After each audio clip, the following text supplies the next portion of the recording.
Hello friends, hope you are doing well wherever you are right now. আজকে একটি very thought provoking, interesting and historically important topic নিয়ে হাজির হয়েছি। হযরত মুহাম্মদ, ইসলাম এবং বর্তমান মুসলিম সমাজের অবস্থান এবং অমুসলিমদের অর্থাৎ হিন্দু, খ্রিস্টান, বুদ্ধিস্ট বা আরো যারা আছেন তাদের দৃষ্টিভঙ্গি হযরত মুহাম্মদের প্রতি, ইসলামের প্রতি এবং কোরআনের প্রতি। আপনি যদি কোরআন জানতে চান, হযরত মুহাম্মদের জীবনী জানতে চান বা ইসলাম সম্পর্কে জানতে চান, তাহলে হিউজ পড়াশোনা করতে হবে। তাই আপনাকে অনেক বইপত্র কিনতে হবে। যাদের সময় আছে, রিসোর্সেস আছে, তারা অবশ্যই কিনবেন, পড়বেন। এবং এই ভিডিও থেকে সংক্ষেপে আপনি কতটা বুঝতে পারছেন আপনি চেষ্টা করুন, এবং আমি চেষ্টা করি কতটা আপনাদেরকে এক্সপ্লেন করতে পারছি বিভিন্ন ওয়ার্ল্ড হিস্ট্রি। অর্থাৎ ওয়ার্ল্ড হিস্ট্রিতে সবচেয়ে প্রভাবশালী ব্যক্তিত্ব হচ্ছে কিন্তু হযরত মুহাম্মদ। অর্থাৎ হযরত মুহাম্মদের আবির্ভাবের ফলে ইসলাম আবির্ভাব হচ্ছে, কোরআন আসছে। এর ফলে বিশ্ব ইতিহাসের ম্যাপ কিন্তু পাল্টে যাচ্ছে। যেহেতু আজ দেখছেন 56টি ইসলামিক দেশ এবং এছাড়াও যেগুলো অ-ইসলামিক দেশ আছে সেগুলোতেও কিন্তু অগণিত অসংখ্য ইসলাম অনুগামীরা আছেন। কে এই হযরত মুহাম্মদ? কেন ইনাকে আমরা জানবো? এমন কি আছে তার মধ্যে যার জন্য বিশ্ব ইতিহাস পাল্টে যাচ্ছে? এমন কি ব্যক্তিত্বের উনি অধিকারী যার জন্য হাজারো অনুগামী তৈরি হচ্ছে? কার্ল মার্কস যেমন হাজারো মার্কসিস্ট তৈরি করেছিলেন, বা যে কোনো ফিলোজফার, অ্যারিস্টটল, প্লেটো, সক্রেটিস বা গান্ধী, সুভাষচন্দ্র বোস থেকে মার্টিন লুথার কিং থেকে আব্রাহাম লিঙ্কন থেকে হাজারো যেমন ফলোয়ার্স তৈরি করে একজন ব্যক্তিত্বকে কেন্দ্র করে, তাই ওয়ার্ল্ডে যত ব্যক্তিত্ব এসছে, আমার ব্যক্তিগত স্টাডি 10 বছরের ইসলাম নিয়ে, সেখানে আমি দেখেছি টপ মোস্টে আছে একজন ব্যক্তি। তিনি সোশ্যাল রিফর্মার অর্থাৎ সমাজ সংস্কারক, রিলিজিয়াস রিফর্মার অর্থাৎ ধর্ম সংস্কারক, পলিটিক্যাল রিফর্মার অর্থাৎ রাজনৈতিক সংস্কারক, ফিলোজফিক্যাল একজন দ্রষ্টা, স্পিরিচুয়ালি ইভলভড অর্থাৎ সার্বিকভাবে অলরাউন্ডার একজন ব্যক্তিত্বের আবির্ভাব হচ্ছে। তার নাম হচ্ছে হযরত মুহাম্মদ। তার শৈশবে তিনি অনাথ ছিলেন। তিনি তার কাকার কাছে, তার আত্মীয় স্বজনদের কাছে কিন্তু মানুষ হচ্ছেন, বাবা মার স্নেহ, মায়া, মমতা থেকে বঞ্চিত হয়ে।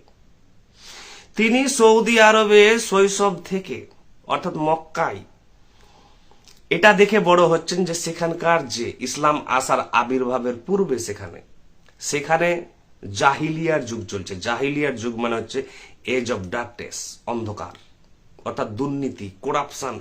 এখন যেমন দেখছেন চারিদিকে দুর্নীতি, করাপশন, ক্রাইম, অপরাধ, নারী নির্যাতন থেকে শুরু করে নৈতিক অধঃপতন থেকে যত রকমের খারাপ কাজ আছে সব হচ্ছে। সেগুলো ছিল আরো ইন্টেন্সলি, ইমেন্সলি, তীব্র হারে সেই সময় হযরত মুহাম্মদের শৈশব কাটছে। কিন্তু এগুলো দেখে ভালো করে বুঝবেন যে হযরত মুহাম্মদ কিভাবে তৈরি হচ্ছেন একজন ওয়ার্ল্ড লিডার হিসাবে, অর্থাৎ বিশ্ব নেতৃত্ব হিসাবে কিভাবে তৈরি হচ্ছেন। তার শৈশবকে ভালো করে দেখতে হবে, কারণ আমরা জানি যার যেমন শৈশব কাটে তার তেমন পরবর্তী জীবন কাটে। অর্থাৎ আমাদের শৈশবেরই সম্প্রসারণ হচ্ছে বাকি আমাদের জীবন। শৈশবে যা শিখবেন 18 বছর 20 বছর পর্যন্ত তাই কিন্তু থেকে যায়, আর তাই আমাদেরকে প্রভাবিত, পরিচালিত, নিয়ন্ত্রিত করে মনস্তাত্ত্বিক স্তরে বাকি জীবনটা। তাই হযরত মুহাম্মদ যখন শৈশব থেকে বড় হচ্ছেন তখন তিনি মক্কায় কিন্তু দেখতে পাচ্ছেন আইডোলেটরির নামে অর্থাৎ মূর্তি পূজার নামে হাজারো ব্যভিচার। যেমন এখানে দেখছেন আমাদের দেশে যে পুজো পার্বণ অনুষ্ঠান নিয়ে বাবাজিদের এক্সপ্লয়টেশন, নারীদেরকে বলছে এই ব্রত রাখো, এই করো, যজ্ঞ করো, এই করো, যেভাবে মানুষকে এক্সপ্লয়েট করছে। কিন্তু সাধারণ ভক্তরা কিন্তু অজ্ঞই থেকে যাচ্ছে, কুসংস্কারচ্ছন্নই থেকে যাচ্ছে। তাদের আর্থিক সমৃদ্ধি, জ্ঞানের বিবর্তন কিছুই হচ্ছে না। পুরোহিতরা, ব্রাহ্মণ্যবাদ এক সময় ছিল দাপুটে, সেই রকমই একটি পটভূমিকা। সেই পটভূমিকাই কিন্তু তৈরি করছে হযরত মুহাম্মদকে। বলছে একটি বিশেষ পরিস্থিতি কিন্তু তৈরি করে একজন মানুষকে, সিচুয়েশন, দ্য ইকোসিস্টেম, যে ইকোসিস্টেমে যে বড় হয় সেই ইকোসিস্টেম একজন নেতা বা নেত্রীর বা গুরু বা দার্শনিকের জন্ম দেয়। ভালো করে বুঝবেন গান্ধীজি কোথা থেকে আসছেন। ভারতের এমন এক অবস্থা যেখানে ভারতবর্ষের ইংরেজদের বিশ্বব্যাপী অত্যাচারে পরিস্থিতির চাপে গান্ধীজি সেখান থেকে জন্ম নিচ্ছে, আবির্ভূত হচ্ছে। বা নেতাজি কোথা থেকে আসছে, এমনি এমনি আসছে না, কোর্স করে কোথা থেকে, শখ করে স্বাধীনতা আন্দোলনে অংশগ্রহণ করছে না। নেতাজি আসার পেছনে ব্রিটিশ অত্যাচারী নেতাজির জন্ম দিচ্ছে। ভগৎ সিং এর জন্ম হচ্ছে এইভাবেই। বি আর আম্বেদকর শোষণ থেকেই বি আর আম্বেদকরের দলিতদের অত্যাচার, উৎপীড়ন এবং তার উপরে অকথ্য ইনজাস্টিস হওয়ার ফলে বি আর আম্বেদকরের কিন্তু জন্ম হচ্ছে। এইভাবে চিন্তাবিদ, বুদ্ধিজীবী, দার্শনিক, বিজ্ঞানী, আধ্যাত্মিক ব্যক্তি, মেসেঞ্জার, প্রফেট, ঋষি, অবতাররা জন্মগ্রহণ করে। শখ করে কেউ হয় না, খেয়ে দিয়ে ঘুমিয়ে আরাম করে কোনো জিনিয়াসের জন্ম হয় না, কোনো বিশাল নেতৃত্বের জন্ম হয় না। ভালো করে দেখবেন, আপনি খাওয়া দাওয়া করে আরাম করছেন, ঘুম করছেন, মোবাইল নিয়ে ঘাটাঘাটি করছেন, এ থেকে আপনি কিছু হতে পারবেন না। বড় মাপের কঠোর পরিস্থিতি দরকার, সেই পরিস্থিতি আপনাকে বাধ্য করবে সেটা হতে। হয় আপনি ক্রিমিনাল হয়ে যাবেন, না হলে বিশাল বড় মাপের আধ্যাত্মিক ব্যক্তি হয়ে যাবেন। তাই প্রত্যেকটা ইকোসিস্টেমকে বুঝতে হবে। তাই হযরত মুহাম্মদের শৈশবে ইকোসিস্টেম হচ্ছে কিন্তু দুর্নীতির, ধর্মীয়, অর্থনৈতিক, সামাজিক, রাজনৈতিক সব। দেখে দেখে তিনি কিন্তু প্রচন্ড ছিলেন নম্র, ভদ্র এবং সৎ। সেগুলো দেখে তিনি পীড়িত হতেন, ব্যথিত হতেন, কিন্তু কিছু করতে পারতেন না। কি করবেন তিনি একাই? মক্কাকে, মদিনাকে, সৌদি আরবকে কিভাবে বদলাবেন? যেমন আমরা দেখছি এই রাজ্যে, এই দেশে সার্বিক স্তরে রাজনৈতিক দুর্নীতি, গুন্ডারাজ, ভ্রষ্টাচার, অবিচার, অন্যায়, বৈষম্য, মাইনরিটি নিধন। যেমন দেখে বড় হচ্ছে, আমরা অসহায় ফিল করছি। এখান থেকে দেখবেন এক বড় নেতার আবির্ভাব হবে। কারণ এই দেশের পরিস্থিতি এই ইকোসিস্টেমে তার জন্ম দিবে। সে নিজে থেকে আসবে না, কেউ নিজে থেকে নেতা হতে পারবে না। হযরত মুহাম্মদ নিজে থেকে প্রফেট হননি, মেসেঞ্জার হননি। চলুন যে আমি একটা ডাক্তার হই বা কোর্স করি, ইঞ্জিনিয়ার হই বা লেখক হই, এরকম নয়। পরিস্থিতি, সেই ইকোসিস্টেম হযরত মুহাম্মদের জন্ম দিচ্ছে। তো কেউ যদি বলেন যে না, উনাকে তো আল্লাহ পাঠিয়েছেন স্পেশালি, যদি তাই হয় তাহলে একটি মূল প্রশ্নের উত্তর দেন তো। তাহলে হযরত মুহাম্মদ কেন মক্কার হীরা গুহায় গিয়ে ইসলাম নাজিল হওয়ার, ইসলাম আবির্ভাব হওয়ার পূর্বে প্রায় 10 থেকে 16 বছর তিনি নির্জনে সেই গুহায় নীরবে একাকিত্ব, মননে, আত্মসমীক্ষায়, অন্তর্দর্শনে, ধ্যানে কাটাচ্ছেন? অর্থাৎ তিনি ট্রিমেন্ডাসলি ভাবছেন। Karl Marx, Aristotle, Plato, Socrates বড় বড় দোস্তাদের মতো ভাবছেন পরিস্থিতি নিয়ে, সমাজ নিয়ে, দেশের প্রবলেম নিয়ে, যে কি করলে কি হয়। তাই স্বামী বিবেকানন্দ বলছে, the complete works of Swami Vivekananda পড়বেন, 10টি খণ্ড আছে এখানে আমার আছে। সেখানে একটি বলছেন স্বামী বিবেকানন্দ হযরত মুহাম্মদের দ্বারা তিনি দারুণ প্রভাবিত হয়েছেন। তিনি বলছেন যে হযরত মুহাম্মদ ইসলাম নিয়ে আসার আগে সৌদি আরবে তার একটি মাস্টার প্রজেক্ট ছিল বা মাস্টার প্ল্যান ছিল। ঠিক আমিও তাই মনে করি। কেন? গান্ধীজি বলুন, আপনি যারই নাম নেন, দেখবেন যে যে কোনো নেতা কোনো কিছু করার আগে, ইতিহাস রচনা করার আগে তিনি একটি বৃহৎ প্রস্তুতি নেন কিন্তু তার আগে। কারণ সামনে যে চ্যালেঞ্জেস আছে, শত্রু আছে, ফোর্সেস আছে, গভর্নমেন্ট, সরকার, তার কাছে সব পাওয়ার আছে। এইরকম ধরুন টিরানিক্যাল অত্যাচারী সরকার আছে, তার বিরুদ্ধে লড়বেন কিভাবে? তার জন্য আপনার প্ল্যান দরকার, মাস্টার প্ল্যান, যে এইভাবে এগাবো, এইভাবে আমি আমার মিশনকে সাকসেসফুল করব। ঠিক সেইভাবে হযরত মুহাম্মদ কিন্তু আধ্যাত্মিক জগতে থাকছেন, সৃজনশীলতার জগতে থাকছেন, মনন, আত্মসমীক্ষা, ধ্যানের জগতে। এই করে থাকতে থাকতে হঠাৎ তার কাছে প্রথম কিন্তু কোরআনের আয়াত আসছে, ইকরা, যেটা বলছে read in the name of Allah who created man from a clot of congealed blood. পড়ো তার নামে যে মানুষকে সৃষ্টি করেছে এক বিন্দু জমাট রক্ত থেকে। প্রথম আয়াত কোরআনের, তো ইকরা। তো সেই দিনের পর থেকে আমি সংক্ষেপে বলছি, যেহেতু বৃহৎ ঘটনা, ধরুন আমি বলেছি 10,000 ভিডিও করা যাবে ইসলাম নিয়ে। সেই প্রথম আয়াত তখন তার ফার্স্ট যে অর্ধাঙ্গিনী ওয়াইফ খাদিজাকে জানাচ্ছেন। তারপর থেকে ধীরে ধীরে পিস মিল বেসিসে, অর্থাৎ ধীরে ধীরে গ্র্যাজুয়ালি আসতে শুরু করছে কোরআনের আয়াত এবং পরিস্থিতি অনুযায়ী, অর্থাৎ সিচুয়েশন সোশ্যাল কেমন, পলিটিক্যাল, ওয়ার, মিলিটারি থেকে স্পিরিচুয়াল, রিলিজিয়াস, ফ্যামিলি ম্যাটার, সেই পরিস্থিতি যেমন যেমন হচ্ছে তেমন তেমন ভাবে সে তার উপযোগী সমাধানের জন্য একটি করে আয়াত আসছে, এবং সেটাই হচ্ছে কমান্ড অফ আল্লাহ, অর্থাৎ আল্লাহর আদেশ বলছি, অব্যক্ত শক্তি, গড বা ঈশ্বর। এবার ইনি একাই লড়ছেন, অর্থাৎ মক্কায় 10 বছর থাকছেন, 10 বছর। তিনি সবাই, সেখানে তো খ্রিস্টান ছিলই, ইহুদিরা ছিলই, বিভিন্ন ধর্মের লোকেরা ছিলই, তাহলে ইসলাম আনার কি কেন প্রয়োজন আছে? কোরআনে তো সেটাই আছে, যেটা বাইবেলে আছে, জুডাইজমে আছে, এগুলো তো আছেই। তাহলে আবার নতুন করে কোরআনে কেন আকৃষ্ট হচ্ছে? কারণ তিনি হযরত মুহাম্মদ হচ্ছেন রিফর্মার, কিন্তু ভালো করে বুঝতে হবে, অর্থাৎ সংস্কারক, রিনোভেটার, নট ইনোভেটার, রিনোভেটার অ্যান্ড রিফর্মার। অর্থাৎ তিনি যে বিশৃঙ্খলা সৃষ্টি হয়েছে, যে দুর্নীতি, ব্যভিচার, অন্যায় সৃষ্টি হয়েছে, সেগুলোকে সব দূর করে তিনি শান্তি শৃঙ্খলা ফিরিয়ে এনে মানুষকে এক ঈশ্বরবাদের পথে পুনরায় আনতে চাইছেন, যেটা বাইবেলের টাইমে হয়েছিল, কিন্তু বাইবেল আসার কয়েকশো বছর পরে আবার দুর্নীতিতে ছেয়ে যায়। তার আগে, বাইবেলের আগে জুডাইজম এসেছিল, তখন একটু ভালো সময় ছিল, তারপরে আবার মানুষ ধর্মীয় অবক্ষয়, নৈতিক অধপতন, দুর্নীতি, ব্যভিচারণে আবার ছেড়ে। তাই সেই টাইমে বাইবেলের পরে কোরআন আসছে, তাই মানুষকে আবার ফিরিয়ে নেওয়া হচ্ছে। ইসলাম প্রথম থেকেই আছে, অর্থাৎ ইসলাম বাইবেলের মাধ্যমে আছে, তোরাতের মাধ্যমে আছে, বিভিন্ন ধর্মগ্রন্থের মাধ্যমে আছে, কিন্তু মানুষ ভ্রষ্ট হয়ে গেছে। তাই এবার নতুন আলো দরকার। তাই হযরত মুহাম্মদ নতুন আলো নিয়ে আসছেন অন্ধকারে, যে মানুষ তোমরা আবার go back to that same truth which is one truth, তাওহীদ, ওয়াননেস অফ আল্লাহ। আল্লাহতে ফিরো। তোমরা সমস্ত পৌত্তলিকতা, যত কুসংস্কার করছো, জাদু মন্ত্র, হেনা তেনা, অ্যাস্ট্রোলজি থেকে শুরু করে যত রকমের দুর্নীতি আছে, সেখান থেকে বেরো, অন্যায় থেকে দিয়ে তোমরা আবার ঠিক পথে এসো, the path of Islam, the straight path. তো হযরত মুহাম্মদ যেখানে দেখছেন যে রেসপন্স করছে মানুষ ধীরে ধীরে, কিন্তু মক্কায় কিন্তু যে ঘটনাটা ঘটছে সেটা ধীরে ধীরে ঘটছে, কারণ হযরত মুহাম্মদকে তখন কেউই চিনেন না। আমি যেমন ইউটিউবে প্রচার করছি, আমাকে কেউই চিনেন না, 2-4 জন ছাড়া। তাই আমার উত্তরে মেসেজে বার্তাতে 2-4 জন লোক আসছে, তেমনি হযরত মুহাম্মদের কাছে 100 থেকে 150 জন মাত্র ইসলাম গ্রহণ করেছিলেন তার 10 বছরে।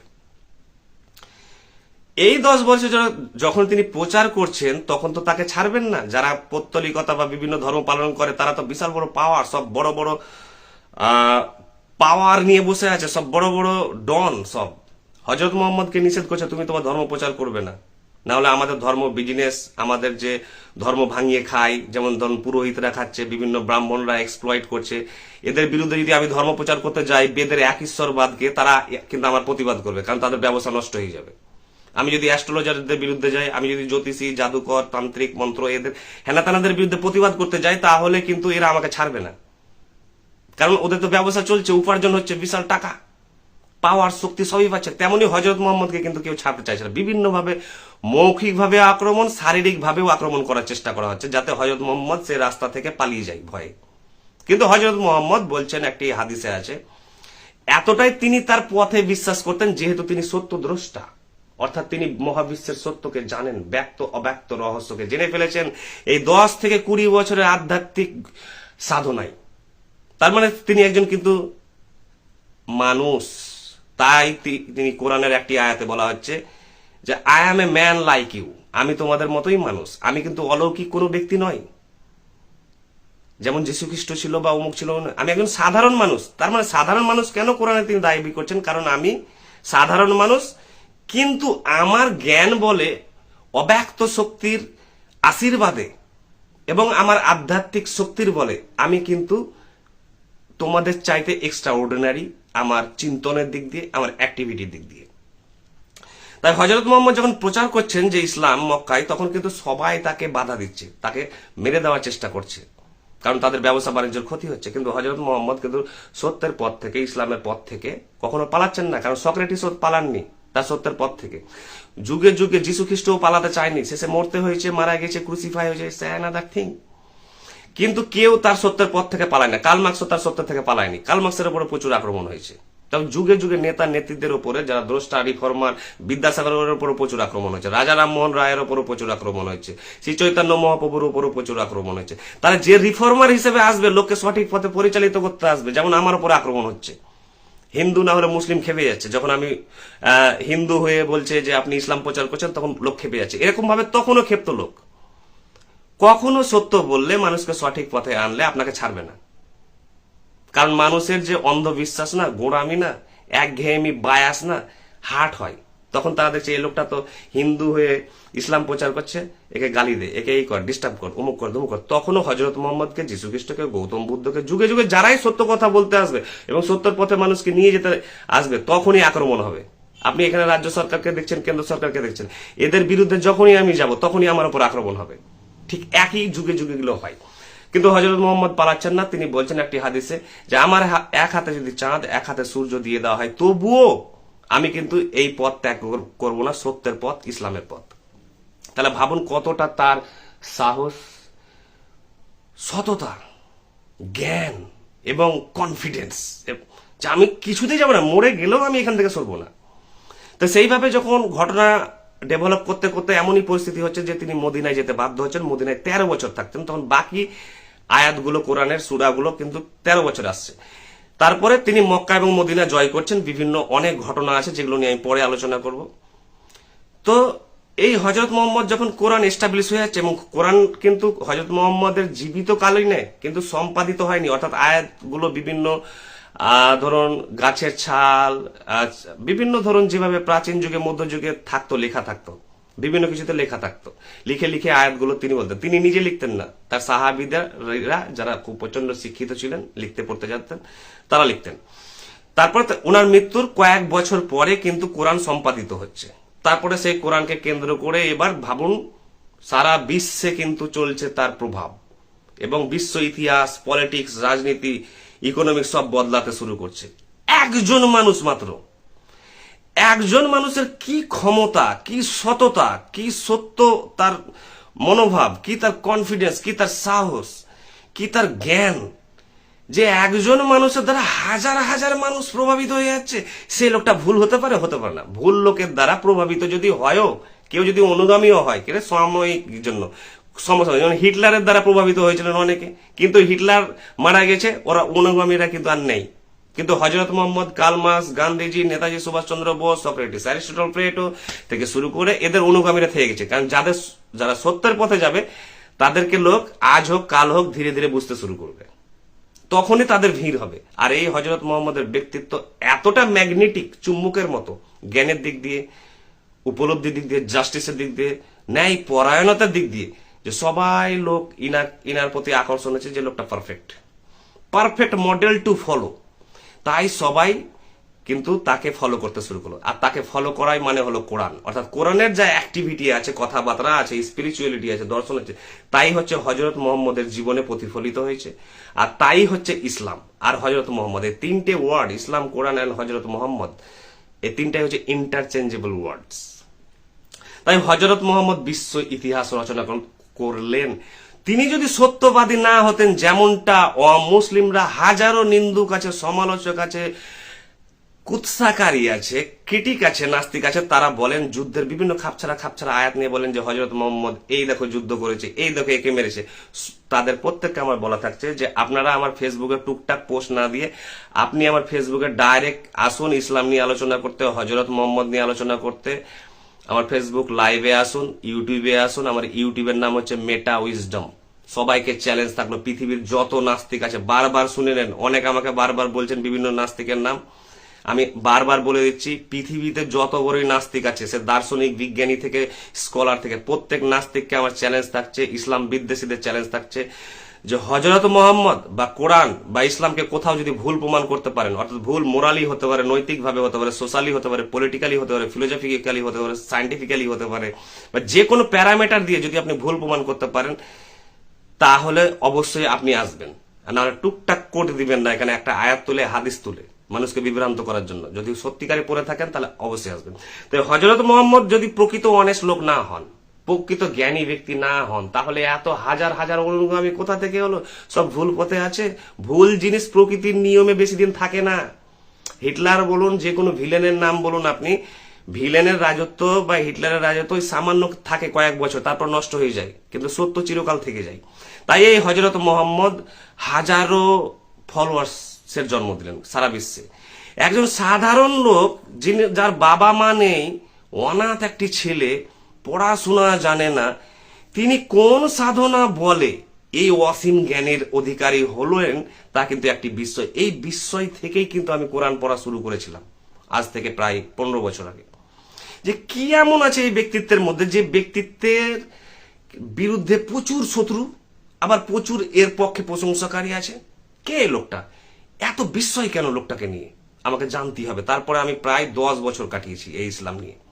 তাই হযরত মোহাম্মদ নিয়ে আমরা হাজারো টপিক আলোচনা করব।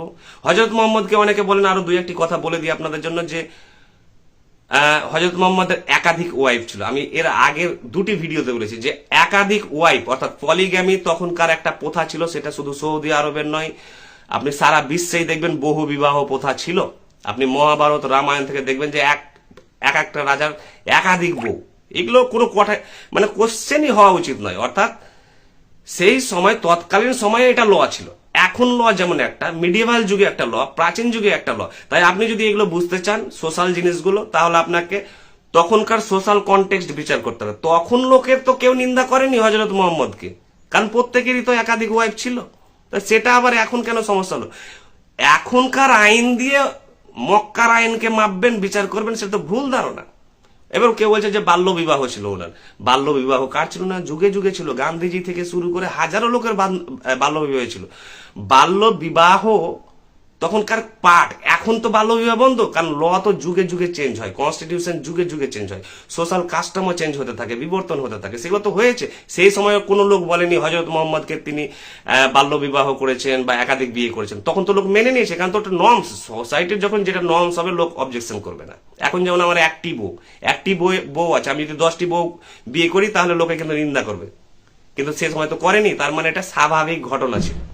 হাজারো জিনিস নিয়ে আলোচনা করব। এবং কেউ যদি বিতর্কের জন্য আসেন, ডিবেটের জন্য আসেন, আপনি আমার ফেসবুক লাইভে আসতে পারেন বা ইউটিউব লাইভে। ছোট ছোট স্ক্রিনশট দিবেন না, আজে বাজে কমেন্ট দিবেন না। এটা সম্পূর্ণ একটি ফ্যামিলিগত জগৎ। এই জগতে হাজারো ভালো ভালো সন্তানরা, ছাত্র ছাত্রীরা, ভালো ভালো পরিবারের ভদ্রলোক, কাকু জেঠিমা, কাকারা, দাদুরা দেখেন। তাই আজে বাজে কমেন্ট করবেন না। আজে বাজে যদি কেউ কমেন্ট করেন, উল্টাপাল্টা অশ্লীল গালিগালাজ দেন, তাহলে তাকে ব্লক করে দেবো সাথে সাথে। এটা আমি ওয়ার্নিং দিয়ে রাখলাম। শিক্ষামূলক পোস্ট, আপনি আমাকে শিক্ষা দিয়ে হারান, আপনি আমাকে হিস্ট্রি দিয়ে হারান। আমি হিস্ট্রি বলছি, আপনি পাল্টা হিস্ট্রি দেন, আপনি পাল্টা পলিটিক্যাল আর্গুমেন্ট দেন। যদি শিক্ষিত হন, সভ্য হন, তাহলে ভদ্রভাবে এখানে যুক্তি দিবেন। আর একজন শিক্ষিত মানুষের পরিচয় হচ্ছে যে তিনি আমাকে জ্ঞানে হারাবেন, গালি দিয়ে নয়। গালি দিয়ে কারা হারায়? চাষারা, মূর্খরা, অশিক্ষিত। ওর কাছে কিছু নেই বলে গালি দিচ্ছেন। নলেজ থাকলে গালি দিবে কেউ? নলেজকে নলেজ দিয়ে হারান। Thank you.